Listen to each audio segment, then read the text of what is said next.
കേരളത്തിലാകെ ആഞ്ഞടിക്കുകയാണ് operation തൂഫാൻ. ലഹരി കെണിയിൽ കൗമാരക്കാരെയും യുവാക്കളെയും വീഴ്ത്തുന്നവർ ഒന്നൊന്നായി കുടുങ്ങിക്കൊണ്ടിരിക്കുകയാണ്.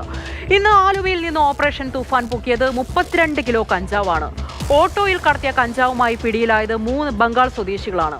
കൊച്ചി കങ്ങരപ്പടിയിലും നടന്നു കഞ്ചാവ് വേട്ട. ഇവിടെ അസം സ്വദേശിയിൽ നിന്ന് പിടിച്ചെടുത്തത് 5.23 കിലോ കഞ്ചാവാണ്. ഇന്നലെ രാത്രി പറവൂരിൽ നിന്ന് 3.5 ഗ്രാം MDMA-യുമായി പിടിയിലായത് ഒരു യുവതിയും യുവാവുമാണ്. ഇങ്ങനെ അനുദിനം അകത്താകുന്നുണ്ട് ലഹരിക്കാർ. പക്ഷേ അണിയറയിലിരുന്ന് ഈ ലഹരി കച്ചവടത്തിന് ചുക്കാൻ പിടിക്കുന്നവർക്ക് കൂടി പൂട്ട് വീണാലേ ഓപ്പറേഷൻ തൂഫാൻ അതിന്റെ ലക്ഷ്യം കൈവരിക്കൂ.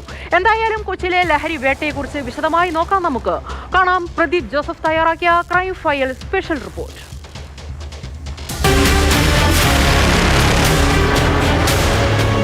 കഴിഞ്ഞ ദിവസം രാത്രി പറവൂരിലെ ഒരു ഹോട്ടലിന് സമീപത്തു നിന്നാണ് 3.5 ഗ്രാം MDMA-യുമായി യുവതിയും യുവാവും പിടിയിലാകുന്നത്. ചെറായ് ബീച്ച് കേന്ദ്രീകരിച്ച് ലഹരി വിൽപ്പന നടത്തുന്ന പുത്തൻവേലിക്കര സ്വദേശി ദീപു, കോട്ടയം സ്വദേശിനി സീതു എന്നിവരാണ് പിടിയിലായത്. കഴിഞ്ഞ ഏതാനും നാളുകളായി ഡാൻസ് ഓഫ് സംഘത്തിന്റെ നിരീക്ഷണത്തിലായിരുന്നു ഇരുവരും.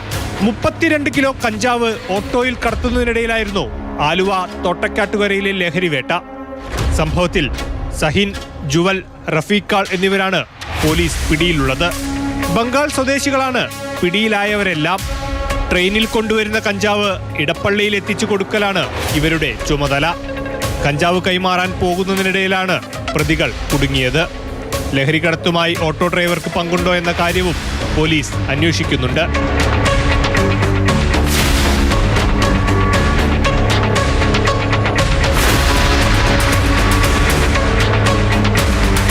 കങ്ങരപ്പടി മുണ്ടക്കമുകൾ ഭാഗത്ത് ഡാൻസ് ഓഫ് നടത്തിയ പരിശോധനയിലാണ് ആസാം സ്വദേശി ജില്ലുൽ ഹക്ക് പിടിയിലായത്. ഇയാളിൽ നിന്നും 5.23 കിലോഗ്രാം കഞ്ചാവും 8.24 ഗ്രാം ബ്രൗൺ ഷുഗറും പിടികൂടി.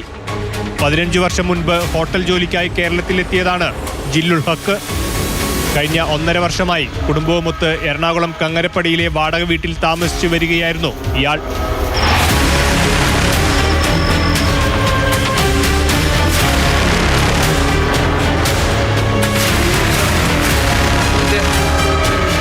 മാതൃഭൂമി ന്യൂസ്, കൊച്ചി.